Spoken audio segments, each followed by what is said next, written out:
সুলাইমান আলাইহিস সালাতু ওয়াস সালাম সারা দুনিয়ার বাদশা, ডিমের লাহান বাংলাদেশের বাদশা না,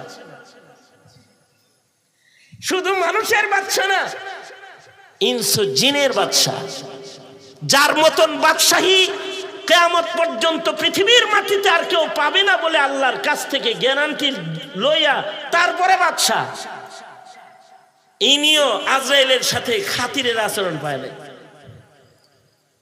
আজরাইল নিতে আসছে তখন মসজিদুল আকসা নির্মাণাধীন, পুনর্নির্মাণ হইতে আছে।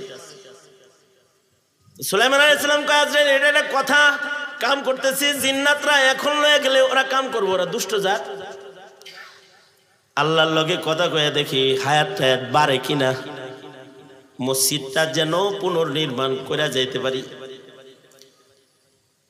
সুলাইমান নবী বলে, ওগো আল্লাহ, মসজিদটা নির্মাণ শেষ হওয়ার পরে মানলে ভালো হয় না? কয় না, মসজিদ আমার, এটা নির্মাণ করবো আমি।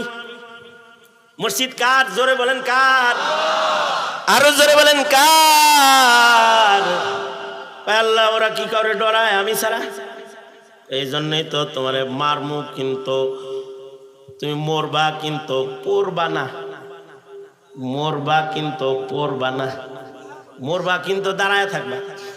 মনে হয় বুঝে জীবিত মানুষ দাঁড়ায় রয়েছে। পয়গম্বরের মুজিজা ছিল এটা। উনি যখন জিনদের বিচার করতেন তখন রবের হালত চলে আসতো, গায়ের পশম গুলা সব তার কাটার মতো দাঁড়ায় যেত। জিনেরা ভয়ে খালি কাম করতো, যা বলতো তাই শুনতো, কারণ মনে হইতো যে কামান সেট করে বয়ে রয়েছে, যদি একটা একটা আয় তো আমরা মরবো। পয়গম্বরের রূহ বের করে আল্লাহ তাআলা লয়ে গেছেন, কিন্তু লাঠিতে ভর দেওয়া সুলাইমান পয়গম্বর জায়গায় দাঁড়ায় রয়েছে। একদিক দিয়ে মসজিদ নির্মাণ শেষ হয়েছে, কোরআন বলে, আর একদিক দিয়ে লাঠি উলু মুখায় খাওয়া শেষ হয়েছে। মসজিদ নির্মাণ শেষ, সুলাইমান নবী এবার পড়ছে।